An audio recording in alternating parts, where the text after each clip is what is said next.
Okay, only 3 more pages. The Progressive Presidents.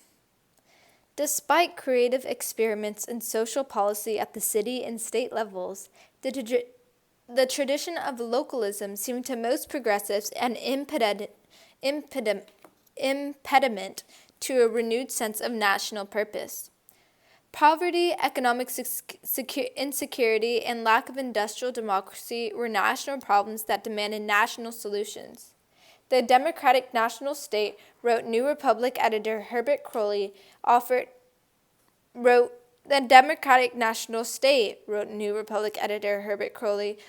an alternative to control of Americans' lives by narrow interests that manipulated politics or by the all-powerful corporations. Croly proposed a new synthesis of American political traditions. To achieve the Jeffersonian ends of democratic self-determination and individual freedom, he insisted the country needed to employ the Hamiltonian means of government intervention in the economy. Each in his own way, the progressive presidents Theodore Roosevelt, William Howard Taft, and Woodrow Wilson tried to address this challenge. Theodore Roosevelt. In September 1901, the anarchist Leon Kozolgos assassinated William McKinley while the president visited the Pan American Exposition in Buffalo, New York. At the age of 42, Vice President Theodore Roosevelt became the youngest man ever to hold the office of president. In many ways, he became the model for the 20th century president, an official actively and continuously engaged in domestic and foreign affairs. An official actively and continuously engaged in domestic and foreign affairs. The foreign policies of the progressive presidents will be discussed in the next chapter. He moved aggressively to set the political agenda. Roosevelt's domestic program, which he called the Square Deal, attempted to confront the problems caused by economic consolidation by distinguishing between good and bad corporations. The former among which he included U.S. Steel and Standard Oil, served the public interest. The latter were run by greedy financiers interested only in profit and had no right to exist. I'm going to read that again. Roosevelt's domestic program, which he called the Square Deal, attempted to confront the problems caused by economic consolidation by distinguishing between good and bad corporations. The former, among which he included U.S. Steel and Standard Oil, served the public interest. The latter were run by greedy financiers interested only in profit and had no right to exist. Soon after assuming office, Roosevelt shocked the corporate world by announcing his intention to prosecute under the Sherman Antitrust Act the Northern Securities Company. Created by financier J.P. Morgan, this holding company owned the stock and directed the fares of 3 major western railroads. It monopolized transportation between the Great Lakes and the Pacific. In 1904, the Supreme Court ordered Northern Securities dissolved, a major victory for the antitrust movement. Re-elected that same year, Roosevelt pushed for more direct federal regulation of the economy. He proposed to strengthen the Interstate Commerce Commission, which the Supreme Court had essentially limited to collecting economic statistics. By this time, journalist exposés, labor unrest, and the agitation of progressive reformers had created significant public support for Roosevelt's regulatory program. In 1906, Congress passed the Hep Burn Act, giving the ICC the power to examine railroads' business records and to set reasonable rates, a significant step in the development of federal intervention in the corporate economy. That year, as has been noted, also saw passage of the Pure Food and Drug Act. Many businessmen supported these measures, recognizing that they would benefit from greater public confidence in the quality and safety of their products. But even they were alarmed by Roosevelt's calls for federal inheritance and income taxes and the regulation of all interstate businesses. John Moore and Spirituality of Nature. If the United States lagged behind Europe in many areas of social policy, it led the way in the conservation of natural resources. The first national park, Yellowstone, in Wyoming, was created in 1872. partly to preserve an area of remarkable natural beauty, and partly at the urging of Northern Pacific Railroad, which was anxious to promote Western tourism. In the 1890s, the Scottish-born naturalist John Moore organized the Sierra Club to help preserve forests from uncontrolled logging by timber companies. Moore's love of nature stemmed from deep religious feelings. Nearly blinded in an accident in an Indianapolis machine shop where he worked in his 20s, he found in the restoration of a site an inspiration to appreciate God's creation. He called the forests God's first temples. In nature, he believed men could experience directly the presence of God. Muir was inspired by the transcendentalist of the pre-Civil War era, like Henry David Thoreau. He lamented the intrusions of civilization on the natural environment. But unlike them, Muir developed a broad following. As more and more Americans lived in cities, they came to see nature less as something to conquer and more as a place for recreation and personal growth. The conservation movement. In the 1890s, Congress authorized the president to withdraw forest reserves from economic development, a restriction on economic freedom in the name of a greater and social good. But it was under Theodore Roosevelt that the conservation movement became a concerted federal policy. A dedicated outdoorsman who built a ranch in North Dakota in the 1880s, Roosevelt moved to preserve parts of the natural environment from economic exploitation. Relying on advice from Gifford Pinchot, the head of the U.S. Forest Service, he ordered that millions of acres be set aside as wildlife preserves and encouraged Congress to create new national parks. In some ways, conservation was a typical progressive reform.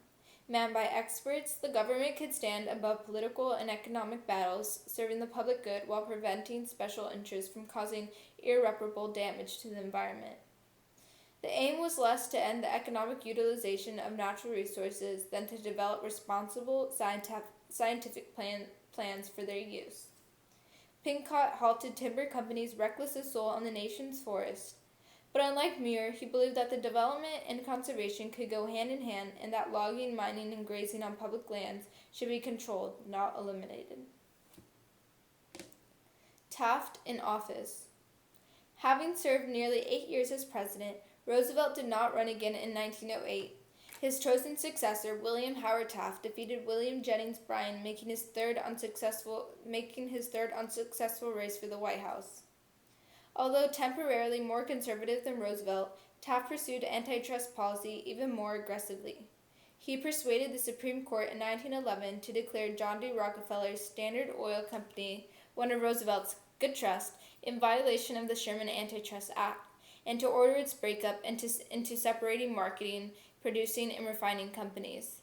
The government also won a case against American Tobacco, which the court ordered to end pricing policies that were driving smaller firms out of business. Taft supported the 16th Amendment to the Constitution, which authorized Congress to enact a graduated income tax, one whose rate of taxation is higher for the wealthier citizens. It was ratified shortly before he left office. A 2% tax on incomes over $4,000 had been included in a tariff enacted in 1894, but had been quickly declared unconstitutional by the Supreme Court as a communist threat to property, a key step in the modernization of the federal government. The income tax provided a reliable and flexible source of revenue for a national state whose powers, responsibilities, and expenditures were growing rapidly. Despite these accomplishments, Taft seemed to gravitate toward the more conservative wing of the Republican Party. Taft's rift with the progressives grew deeper when Richard A. Ballinger, the Secretary of the Interior, concluded that Roosevelt had exceeded his authority in placing land in forest reserves. Ballinger decided to return some of this land to the public domain, where mining and lumber companies would have access to it. Gifford Pinchot accused Ballinger of colluding with business interests and repudiating the environmental goals of the Roosevelt administration. When Taft fired Pinchot in 1910, the breach with party progressives became irreparable. In 1912, Roosevelt challenged Taft for the Republican nomination. Defeated, Roosevelt launched an independent campaign as the head of the new Progressive Party. The election of 1912. Although the cross-currents of the progressive-era thinking came together in the presidential campaign of 1912, the four-way contest between Taft, Roosevelt, Democrat Woodrow Wilson, and the socialist Eugene V. Debs became a national debate on the relationship between political and economic freedom in the age of big business. At one end of the political spectrum stood Taft, who stressed that economic individualism could remain the foundation of the social order so long as government and private entrepreneurs cooperated in addressing social ills. At the other end was Debs. Relatively few Americans supported the Socialist Party goals of abolishing the capitalistic system altogether, but its immediate demands included the public ownership of the railroads and banking system, government aid to the unemployed, and laws establishing shorter working hours and a minimum wage, summarized forward-looking progressive thought. But it was the battle between Wilson and Roosevelt over the role of the federal government in securing economic freedom that galvanized public attention in 1912. The two represented competing strands of progressivism. Both believed government action is necessary to preserve individual freedom, but they differed over the dangers of increasing the government's power and the inevitability of economic concentration. New Freedom and New Nationalism. Strongly influenced by Louis D. Brandeis, with whom he consulted frequently during the campaign, Wilson insisted that democracy must be reinvigorated by restoring market competition and freeing government from domination by big business. Wilson feared big government as much as he feared the power of the corporations.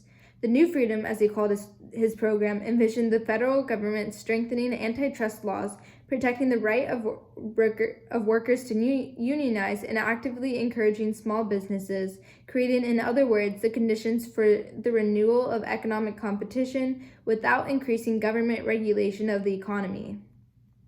Wilson warned that corporations were as likely to corrupt government as to be managed by it, a forecast that proved remarkably accurate.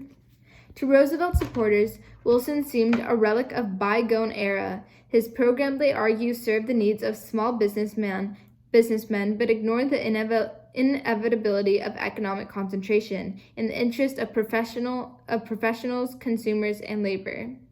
Espousing the new nationalism, his program of 1912, Roosevelt insisted that only the controlling and directing power of the government could restore the liberty of the oppressed. He called for heavy taxes on personal and corporate fortunes and federal regulation of industries, including railroads and mining and oil. The Progressive Party platform offered numerous proposals to promote social justice. Drafted by a group of settlement house activists, labor reformers, and social scientists, the platform laid out a blueprint for a modern democratic welfare state complete with women's suffrage, federal supervision of corporate enterprise, national labor and health legislation for women, an 8-hour day and living wage for all workers, and a national system of social insurance covering unemployment, medical age, and old age. Roosevelt's campaign helped to give freedom of modern social and economic content and establish an agenda that would define political liberalism for much of the 20th century. Wilson's first term. The Republican split ensured a sweeping victory for Wilson, who won about 42% of the popular vote. Although Roosevelt humiliated Taft by winning about 27% to the president's 23%. In office, Wilson proved himself a strong executive leader. He was the first president to hold regular press conferences, and he delivered messages personally to Congress rather than sending them in written form, as had all his predecessors since John Adams. With Democrats in control of Congress, Wilson moved aggressively to implementing his version of progressivism. The first significant measure of his presidency was under Underwood Tariff, which substantially reduced duties on imports and, to make up for lost revenue, imposed a graduated income tax on the richest 5% of Americans.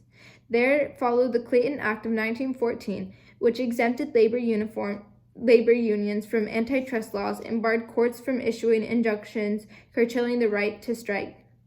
In 1916 came the Keating Owen Act, outlawing child labor in the manufacture of goods sold in interstate commerce, the Editionn Act, establishing an 8-hour workday on the nation's railroads, and the Warehouse Act, reminiscent of the populist sub-treasury plan, which extended credit to farmers when they stored their crops in federally licensed warehouses. Last page. Okay. The expanding role of government. Some of Wilson's policies seem more in tune with the Roosevelt New Nationalism than the New Freedom of 1912. Wilson presided over the creation of two powerful new public agencies. In 1913, Congress created the Federal Reserve System, consisting of 12 regional banks. They were overseen by a central board appointed by the president and empowered to handle the issuance of currency, aid banks in danger of failing, and influence interest rates so as to promote economic growth. A second expansion of national power occurred in 1914 when Congress established the Federal Trade Commission to investigate and prohibit unfair business activities such as price fixing and monopolistic practices. Both the Federal Reserve and the FTC were welcomed by many business leaders as a means of restoring order to the economic marketplace and warding off more radical measures for curbing corporate power. But they reflected the remarkable expansion of the federal role in the economy during the Progressive Era. By 1960, the social ferment and political mobilization of the Progressive Era had given birth to a new American state, with new laws, administrative agencies, and independent commissions. Government at the local, state, and national levels had assumed the authority to protect and advance industrial freedom. Government had established rules for labor relations, business behavior, and financial policy, protecting citizens from market abuses, and acted as a broker among the groups whose conflicts threatened to destroy social harmony. But a storm was already engulfing Europe that would test the progressive faith in empowering government as a protector of American freedom. And that is chapter 18, the Progressive Era, and I will probably do chapter 19 next week, but that's all for this week.